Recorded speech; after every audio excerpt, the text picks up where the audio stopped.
তো বন্ধুরা, আপনাদের ফ্যান যদি কোনো কারণে উল্টো পাশে ঘুরে, তো আপনারা কিভাবে ঠিক করবেন সেটি আজকে আমি আপনাদেরকে দেখাবো। তো বন্ধুরা, দেখতে পাচ্ছেন এই ফ্যানটা মূলত খোলার কারণে এবং ফিটিং করার পর আসলে উল্টা পাশে ঘুরতেছে, ঠিক আছে।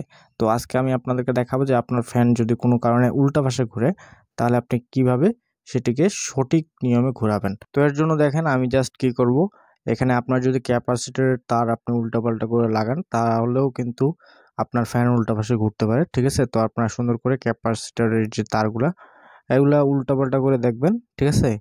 তো উল্টাপাল্টা করে দেওয়ার পরও যদি আপনার আসলে উল্টা পাশে ঘুরে, ঠিক আছে, ফ্যানটা দেখতেছেন আমি আসলে ক্যাপাসিটরের তার উল্টা পাশে করে দেওয়ার পরও কিন্তু উল্টা পাশে ঘুরতেছে ফ্যানটা, ঠিক আছে। তো এখন আপনারা কি করবেন, সুন্দর করে ফ্যানের স্ক্রুগুলো খুলবেন। খোলার আগে অবশ্যই আপনারা এখানে শর্ট করে নেবেন, ক্যাপাসিটরের তারগুলো শর্ট করে নেবেন। তো এখন আপনারা কি করবেন, সুন্দর করে স্ক্রুগুলো খুলবেন, ঠিক আছে। ফ্যানের যে স্ক্রুগুলো রয়েছে সেগুলো খুলবেন। তো এই ফ্যানটা উল্টো পাশে ঘোরার কারণ রয়েছে, কারণ আমি একটা ছোট ভাইকে ঠিক করতে দিয়েছিলাম দীর্ঘদিন আগে, ঠিক আছে। ফ্যানের বুস্ট এবং আসলে রোটর মোটর চেঞ্জ করতে দিয়েছিলাম, তো ও ঠিক করে নাই। তো শেষে আমি নিজেই ফ্যানটা ঠিক করতে আসলে বাধ্য হই।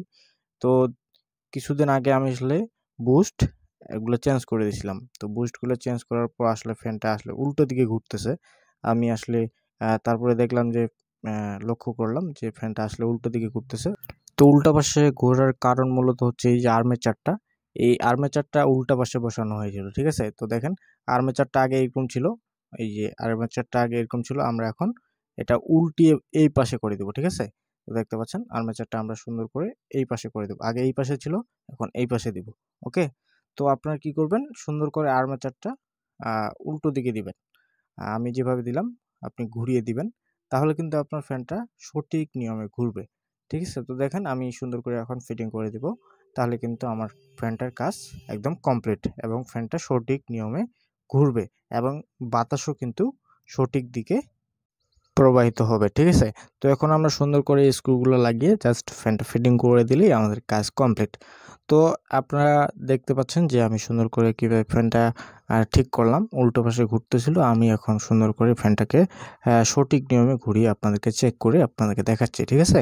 তো সুন্দর করে স্ক্রুগুলো লাগিয়ে দিবেন, মানে বেশি টাইট দেওয়ার কোনো প্রয়োজন নেই, স্ক্রুগুলো মিডিয়ামভাবে টাইট দিবেন, যাতে মানে কোনো রকমভাবে বেশিও না কমও না, ঠিক আছে।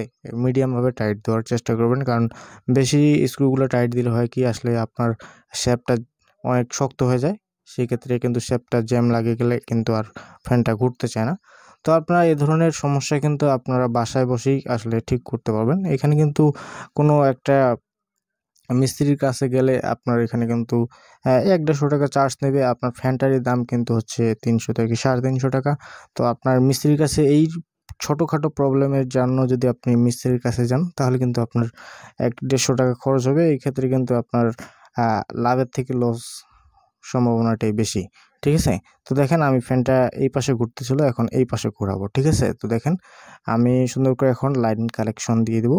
লাইন কানেকশন দিলেই দেখবেন যে ফ্যানটা সঠিক নিয়মে ঘুরতেছে। তো দেখতে পাচ্ছেন ফ্যানটা আমি আবারও আপনাদেরকে লাইন দিয়ে দেখাচ্ছি। তো দেখেন ফ্যানটা কিন্তু এখন সঠিক নিয়মে ঘুরতেছে। তো এইভাবে আপনি এই ছোটোখাটো প্রবলেম কিন্তু বাসায় বসেই ঠিক করতে পারবেন, আপনার যদি ফ্যানের এই সমস্যা হয়ে থাকে। তো দেখেন বন্ধুরা, এইভাবে আপনি যে কোনো ফ্যান খুব সহজেই ঠিক করতে পারবেন।